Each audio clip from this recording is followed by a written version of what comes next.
We still have 2 minutes, Madhurya ji. We'll wait for Sure. everyone to log in. So nice to see so many devotees. Hare Krishna, everyone.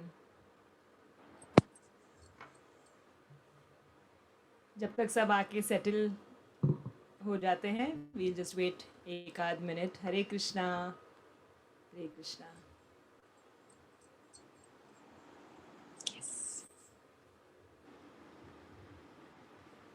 The live YouTube link is also on the group. Is that right, Prabhuji? Yeah.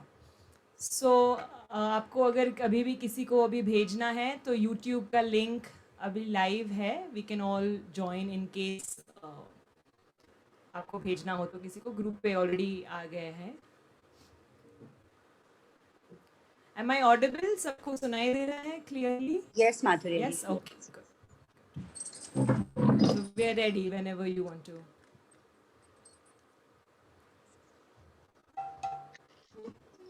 Let few more people join in because there's just 63 of them till now.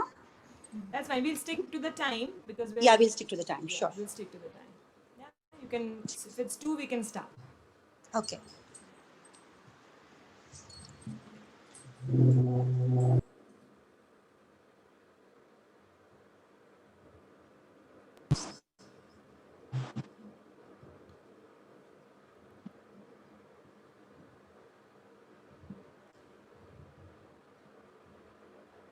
Why are people not get in today? I think we should start, Manisha ji. Is it? Yeah. So, Hare Krishna, I welcome everyone here on behalf of Madhurya ji and Nandakumar. A small introduction that I will give about Madhurya ji. I mean, anything spoken about her and Nandakumar will be very, very less. I cannot even compile it in words saying anything for her.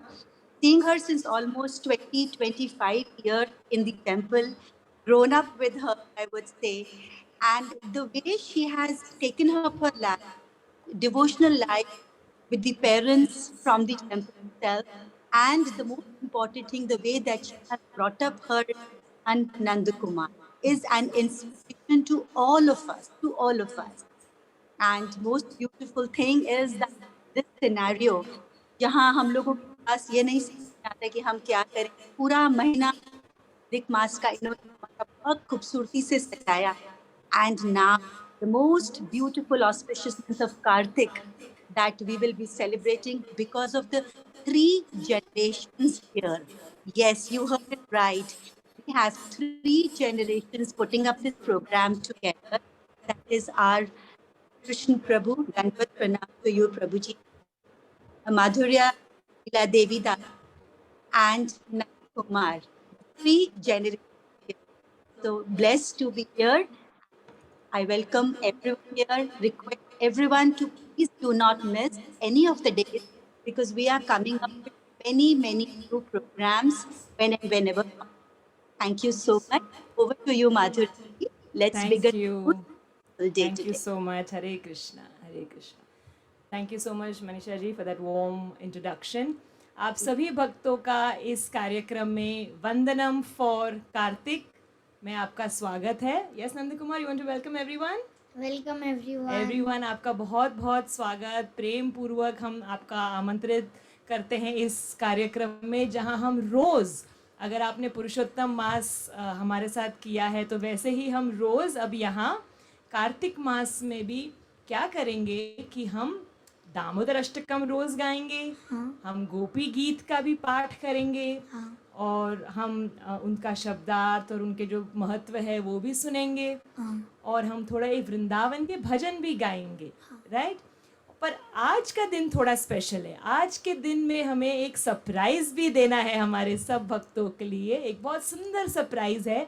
So please do wait till the end. It's going to be a 30-minute programme every day. और इस महीने के दौरान आप अपने पूरे परिवार के साथ we are going to have festivals. हम साथ मिलके बहुत सारे फेस्टिवल्स भी मनाएंगे. तो आप लोग प्लीज़ आइएगा और अपने सारे परिवार को भी आमंत्रित कीजिएगा. And with this I would like to start with today's programme. आज हम शुरू करेंगे. इस कार्तिक मास का महत्व क्या है, क्या है ये मास, इस मास में हमें क्या करना चाहिए, क्या उत्सव त्यौहार होते हैं और खास करके आज के दिन का क्या खास बात है आज की इस कथा के लिए। देखिए, हर एक घर में जो बड़े बुजुर्ग होते हैं ना, वे कथाएं कहानियाँ बड़े सुंदर तरीके से सुनाते हैं और सिखाते हैं। तो आज हम नंद कुमार के नाना जी को बताएंगे कि प्लीज़ आप हम सबको इस कार्तिक मास का महत्व और आज के शुभ दिन के बारे में भी बताइए, और फिर हम अपना कार्यक्रम आपसे शुरू करके आगे बढ़ेंगे। ओवर टू राधा कृष्ण प्रभु प्लीज। हरे कृष्णा। हरे कृष्ण।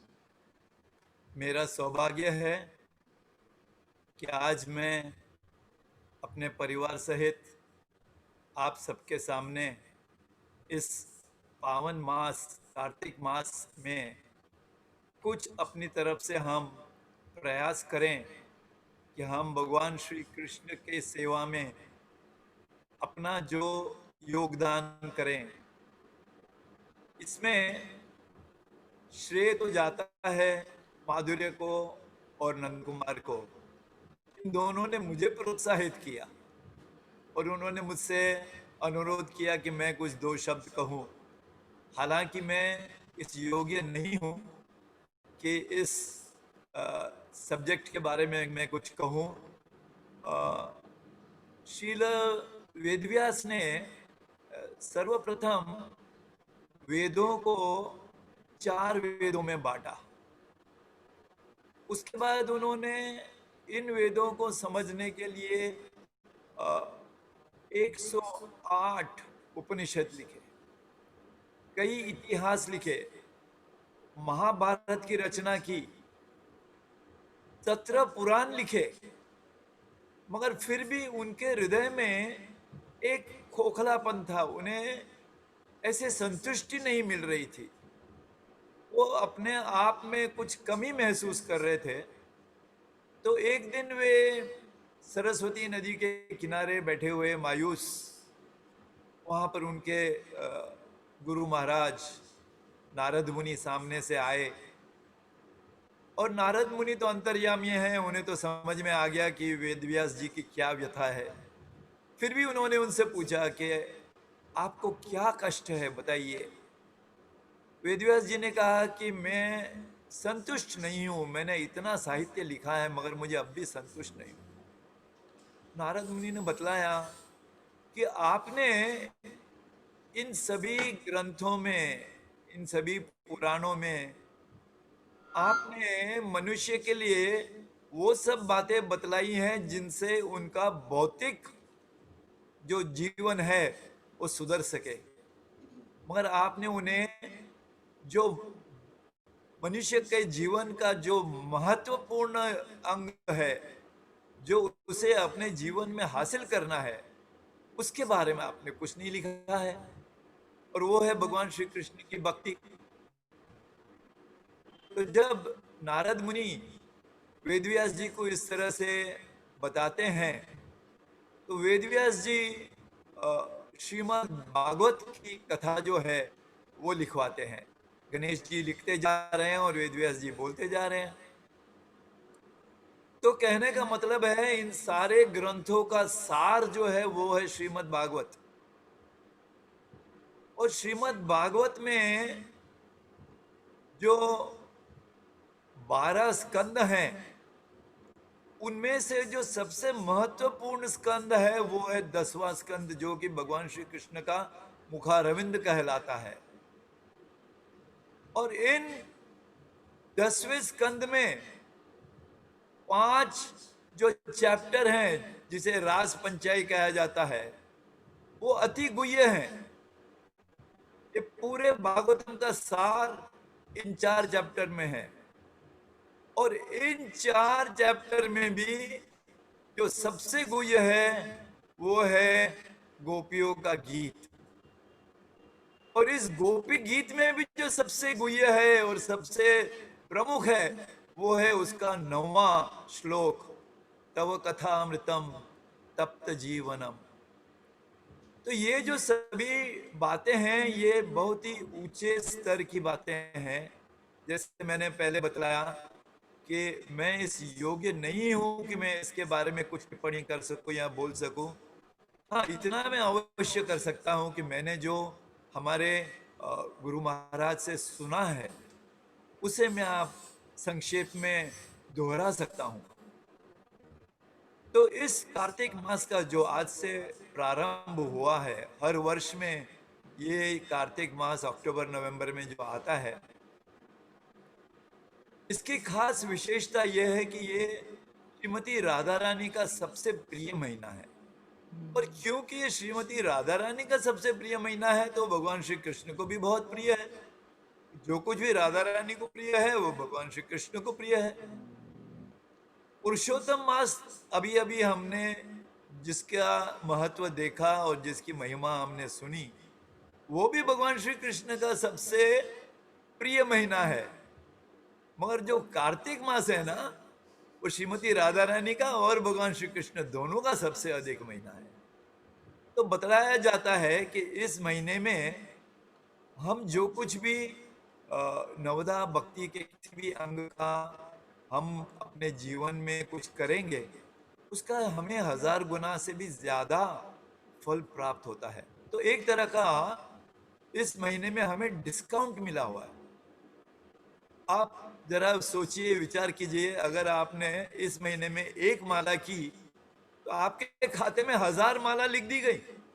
वाह, कितना बड़ा हमें ये अच्छा अवसर मिला है कि हम जितना हो सके ज्यादा से ज्यादा इस कार्तिक मास में अपनी भक्ति को प्रकट करें और भगवान की सेवा करें। इस मास में कई सारे त्योहार आते हैं। सबसे पहला तो जो आज ही है, शरद पूर्णिमा का। इस शरद पूर्णिमा ऐसा दिन है जिस दिन वृंदावन में सबसे महत्वपूर्ण अगर माना जाए वृंदावन का उत्सव, तो वो शरद पूर्णिमा है। जितने भी मंदिर हैं, इस उत्सव को बड़े धूमधाम से मनाते हैं। भगवान के विग्रह बाहर आंगन में ले आते हैं, बगीचे में ले आते हैं, उनको सजाते हैं, उन्हें खीर का भोग लगाते हैं। और इस कार्तिक मास में एक व्रत रखते हैं सभी। बहुत सरल है, हम पढ़ने जाएंगे तो कठिन लगता है, मगर अगर हम उसे समझ लेंगे तो बहुत ही सरल है। क्या करना है? सुबह जल्दी उठना है, स्नान करना है, तैयार होकर भगवान के नाम की माला का जाप करना है। हो सके तो दिन में एक ही बार प्रसाद ग्रहण करना है। अगर ना हो सके तो कोई बात नहीं, जितना हो सके हमें सिर्फ कृष्ण प्रसाद ही ग्रहण करना है। और जितना हो सके हमें भगवान श्री कृष्ण के बारे में, उनकी लीलाओं के बारे में श्रवण करना है। हमें श्रील प्रभुपाद की दी हुई पुस्तकें हैं, उसे पढ़ना है। एक बात बहुत जरूरी है, इस महीने को दामोदर मास भी कहा जाता है। इस महीने में यशोदा माई ने नन्हे से कान्हा को उखल से बांध दिया था, रस्सी से। तो रस्सी को संस्कृत में कहते हैं दाम, और उनका जो नन्हा सा पेट है उसे कहते हैं उदर। तो लाला के पेट को जब उखल से बांध दिया तो उसे नाम पड़ गया दामोदर। तो इस दामोदर मास की एक बहुत ही खास विशेषता है, और वो यह है कि हमें भगवान श्री कृष्ण को दीप अर्पण करना है। इस दीप अर्पण करने का अर्थ यह है कि हम स्वयं अपने आप को उनके चरणों में अर्पण कर रहे हैं। यह हमारी शरणागति का एक तरीका है दिखाने का कि हे भगवान, मैं अपना हृदय आपके चरणों में रख रहा हूं। ये जो एक छोटी सी चीज है, इससे हमारे लाखों करोड़ों जन्मों के पाप मिट जाते हैं। स्कंद पुराण में एक छोटी सी कहानी बतलाई है। एक चूहे ने कार्तिक मास में एक मंदिर में एक दिया देखा जो जल रहा था। तो उसे उस दिए की वाट की जो घी है उस पे आस लगी थी। तो वो चला गया दिए की तरफ, और उसने वो जो दिया जल रहा था, जो वाटी जल रही थी, वो अपनों में दांतों में ले ली, उसका घी चूसने के इरादे से। अब दिया तो जल रहा था, वाट जल रही थी, तो डर गया तो गोल गोल घूमने लगा, गोल गोल घूमने लगा, तो अनजाने में उसने भगवान श्री कृष्ण की आरती कर ली। और उस आरती करने के हेतु उसे तुरंत मनुष्य जन्म मिल गया। तो आप अंदाज लगा सकते हैं कि जिस चूहे जैसे प्राणी ने अनजाने में आरती की तो उसे इतना फायदा हो गया, तो हम मनुष्य होकर अगर भावना पूर्वक अपने आप को समर्पित करते हुए अगर हम भगवान को दिया दिखाएंगे तो हमें कितना सारा लाभ मिलेगा। आई बात शरद पूर्णिमा की, गोपियों ने कात्यायनी व्रत रखा था। उनकी इच्छा थी कि वे भगवान श्री कृष्ण को अपना पति बनाएं। तो इस व्रत को रखने के बाद भगवान श्री कृष्ण ने चीरहरण लीला रची, जिसमें उन्होंने गोपियों के वस्त्र चुरा लिए और गोपियों से कहा कि अगर आपको अपने वस्त्र चाहिए तो बाहर आ जाओ और अपने वस्त्र ले जाओ। उस समय क्योंकि गोपियां इतनी समर्पित थी, भगवान श्री कृष्ण ने उन्हें वरदान दिया कि मैं आपके साथ रास लीला करूंगा। तो उस वरदान को पूरा करने के लिए आज के दिन, जबकि ये पूर्णिमा के रात में जो चंद्रमा इतना सुंदर चमकता है और योग माया के प्रभाव से जो पूरा वातावरण है, पंछी गाने लगते हैं, फूलों में सुगंध आती है, ठंडी ठंडी हवा चलती है, ऐसे वक्त पर भगवान श्री कृष्ण वंशी वट, जो वट वृक्ष है उसके नीचे खड़े होकर वंशी बजाते हैं। तो उस वृक्ष का नाम हो गया वंशी वट। और पंचम स्वर में जब वो मुरली बजाते हैं तो उस मुरली से जो धुन निकल रही है वो कोई संगीत नहीं है, वो भगवान श्री कृष्ण का अपना गोपियों की तरफ जो प्रेम है, उनके प्रति जो प्रेम है, वो प्रेम उस मुरली के द्वारा बहकर गोपियों के कानों में जाता है। और गोपियां जब उस मधुर स्वर को सुनती हैं तो जो जहां थी जैसे थी, कोई अपने शिशु को दूध पिला रही थी, स्तनपान करवा रही थी, उसे नीचे रख दिया, कोई गायों को धो रही थी, उसे छोड़ दिया, कोई अपनी अंगीठी के ऊपर खाना बना रही थी, उसे छोड़ दिया, कोई अपने पति को, अपने सास ससुर को खाना पिरोस रही थी, उसे छोड़ दिया।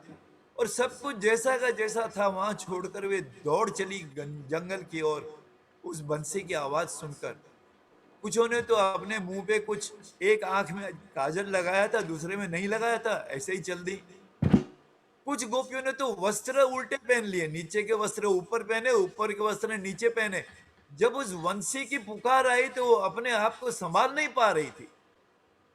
तो इस परिस्थिति में वो सब पहुंच गई भगवान श्री कृष्ण के पास। और भगवान श्री कृष्ण कहते हैं, आपका स्वागत है, बहुत अच्छा लगा आपको, और आप इतनी रात को अंधेरे में इस जंगल में यहां पर क्यों आई हैं? तो गोपियां कहती है, आपने बुलाया, आपने इस वंशी की धुन से हमें बुलाया, आपने हमें अपना दर्शन लेने के लिए बुलाया, तो हम आए हैं। भगवान कहते ठीक है, दर्शन हो गया, अभी जाओ वापस अपने घर। गोपियां कहती है, क्या हम अपना सब कुछ पीछे छोड़कर आई हैं, हमने अपना जो कुछ है सर्वस्व आपके एक मुरली के धुन पर न्योछावर कर दिया है, और अभी आप हमसे कह रहे हो कि हम वापस चली जाए। भगवान श्री कृष्ण कहते हैं, देखो कुछ सामाजिक नियम होते हैं, कुछ अपनी ड्यूटीज होती हैं, आपके घर में पति हैं, माता पिता हैं, सास ससुर हैं, बच्चे हैं, उनका भी आपको ध्यान रखना है। गोपियां कहते ये हमसे नहीं होगा, अब हम कहीं की नहीं रही, वो सब हमने पीछे छोड़ दिया है कृष्ण, अब हमने जो कुछ है आपको समर्पित कर दिया है। भगवान श्री कृष्ण उनकी इच्छा को पूर्ण करने के लिए उन्हें अपना कुछ समय के लिए अपना एसोसिएशन देते हैं, संग देते हैं। उस समय हर गोपी के मन में ऐसा लगता है कि कृष्ण सिर्फ मेरे साथ है, ये भगवान श्री कृष्ण की अचिंत्य शक्ति है। और आपको पता है उस समय कितनी गोपियां थी? 33 करोड़ गोपियां थी। 33 करोड़ गोपियों को, हर गोपी को ऐसे लग रहा है कि भगवान श्री कृष्ण सिर्फ मेरे साथ हैं। और उस भावना से उनके मन में अहंकार आ गया। उन्हें लगा कि देखो मैं कितनी अच्छी हूं कि भगवान सिर्फ मेरे साथ है। वो ये नहीं जानती कि भगवान हर गोपी के साथ है। हर गोपी यही समझ रही थी कि भगवान सिर्फ मेरे साथ है। और आप तो जानते ही हैं भगवान को घमंड, अहंकार बिल्कुल पसंद नहीं है। इंद्र का घमंड तोड़ने के लिए, उसका अहंकार तोड़ने के लिए भगवान श्री कृष्ण ने स्वयं 7 वर्ष की आयु में गोवर्धन को अपनी एक छोटी सी उंगली पर उठा लिया, सिर्फ इंद्र का अहम तोड़ने के लिए। क्योंकि इंद्र भी उनका भक्त है, तो उसे सुधारने के लिए उन्होंने ये किया। तो अब 8 वर्ष की आयु में जब इन गोपियों ने सब कुछ छोड़कर आ गई, मगर उनके मन में जब ये अहंकार आ गया, घमंड आ गया, तो भगवान ने कहा कि इनका ये जो अहंकार है मुझे तोड़ना पड़ेगा। तो वहां से चले गए, लुप्त हो गए। जो गोपियां अपने करीब भगवान को पार कर इतना आनंद उठा रही थी, अचानक एकाएक देख रही कि वो अकेली हो गई, कोई नहीं है यहां पर। इस तरह से सभी गोपियों ने विलाप करते हुए भगवान श्री कृष्ण को ढूंढने का प्रयास किया। और देखते देखते उन्हें पता चला कि एक ऐसी स्थिति है जहां पर जो पद चिन्ह थे भगवान के, सिर्फ 2 व्यक्तियों के पद चिन्ह थे। तो उन्हें लगा कि जो एक खास विशेष गोपी है उसके साथ भगवान गए हैं और हमें छोड़ दिया है।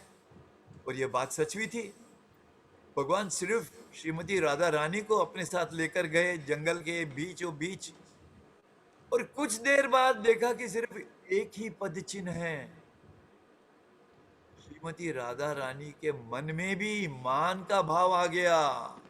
उन्होंने भगवान श्री कृष्ण से कहा कि मैं बहुत थक गई हूं, अब आप मुझे अपनी गोद में उठा लीजिए।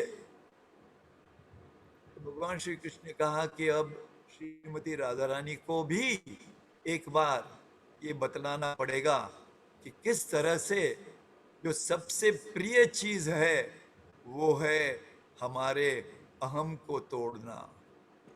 तो इस विरह में सभी गोपियां आपस में मिलती हैं। बाकी की गोपियां ढूंढते ढूंढते आती हैं और श्रीमती राधा रानी को मिलती है। और ये सभी गोपियां जहां से उन्होंने प्रारंभ किया था वहां यमुना के तट पर चली जाती हैं और वहां पर विरह में भगवान श्री कृष्ण के लिए गीत गाती हैं। ये है गोपी गीत। ये गोपी गीत कृष्ण भगवान को मनाने के लिए है कि कृपया आप हमारे पास दोबारा लौटकर आ जाइए। तो हमारे मन में भी अगर कभी अहंकार हो जाता है तो समझ लीजिए कि हमें भगवान अवश्य छोड़कर चले जाएंगे। और अगर हमें उन्हें मनाना है और वापस ले आना है तो हमें अपना अहंकार तोड़कर उन्हें बहुत ही प्रेम पूर्वक दोबारा अपने हृदय में बुलाना होगा। छोटी सी बात है ये मेरे तरफ से, शायद मैंने आपका ज़्यादा समय ले लिया है, मगर अब मैं आपको एक निमंत्रण देता हूँ एक अद्भुत दृश्य देखने के लिए। इस दृश्य को देखने के लिए गोपियां भी आतुर थी। हरे Krishna. The most awaited surprise दर्शन आप सभी भक्तों के लिए अब आ रहा है स्क्रीन पे। इस सुंदर कथा के लिए बहुत धन्यवाद प्रभु जी का। और अब हम सब देखेंगे बहुत ही सुंदर the most special Sharad Purnima के अद्भुत दर्शन। श्री श्री राधा गोपीनाथ भगवान की जय।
जय श्री श्री राधा गोपीनाथ भगवान शरद पूर्णिमा महामहोत्सव की जय।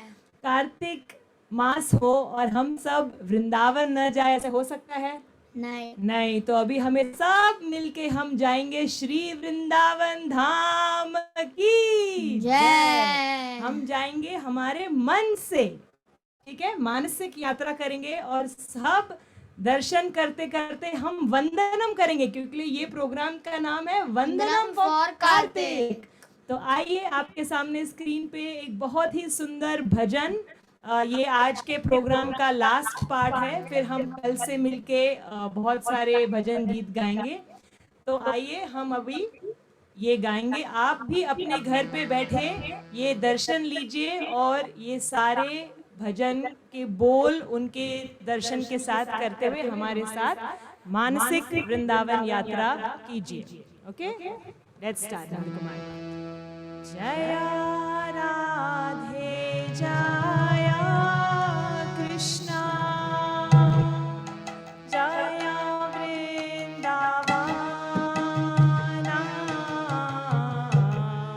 श्री गोविंद गोपीनाथ मदन मोहन श्यामा कुंड राधा कुंड, जय हो गिरि गोवर्धन कालिंदी जमुना जय जय महाभाना केशी घाट वंशी वट द्वादश कानन जहाँ सब लीला कोई लो श्री नंद नंदना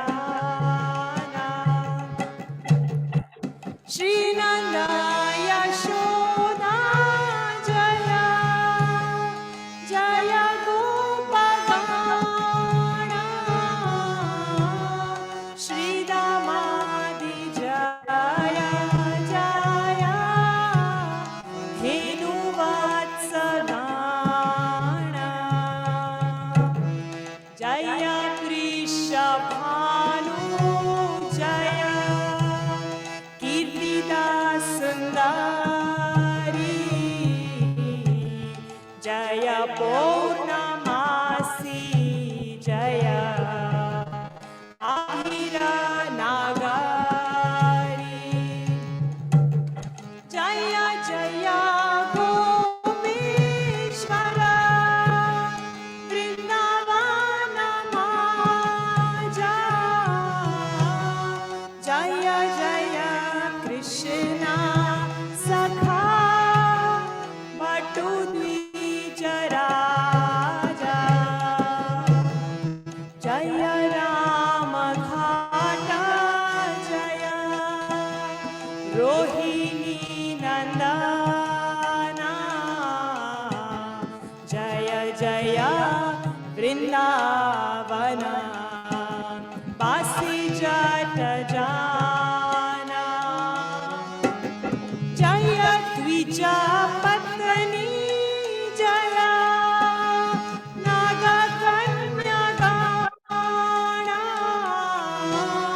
भक्ति तेजहारा पैलो गोविंद चराणा, जय हो श्री रस मंडला जय जय राधा श्यामा जय जय रास लीला सर्व मनोरमा जय जय ज्वाला रस सर्व रस सारा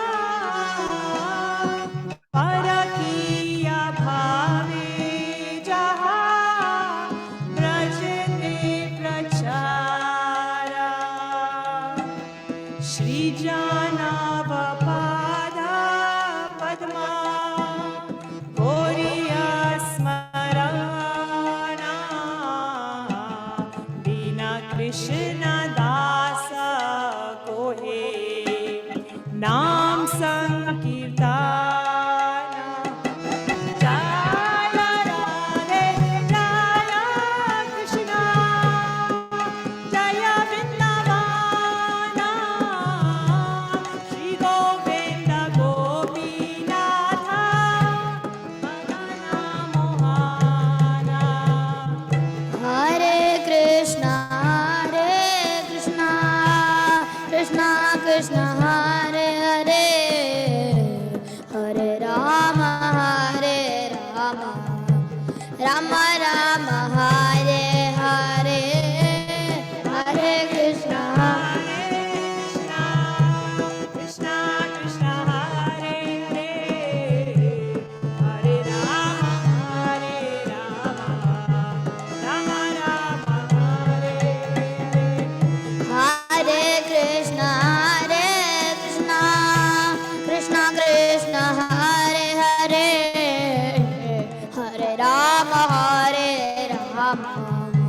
राम राम हरे हरे हरे कृष्णा कृष्णा कृष्णा हरे हरे हरे राम राम राम हरे हरे हरे कृष्णा कृष्णा कृष्णा हरे हरे हरे राम राम राम हरे हरे हरे कृष्णा कृष्णा कृष्णा हरे हरे हरे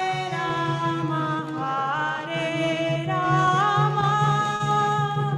राम राम हरे हरे श्री श्री राधा श्याम सुंदर भगवान की जय श्री कृष्ण बलराम भगवान की जय वृंदावन धाम की जय कार्तिक मास की जय शरद पूर्णिमा महोत्सव की जय जगत गुरु श्रील प्रभुपाद की जय देव की जय जय जय श्री राधे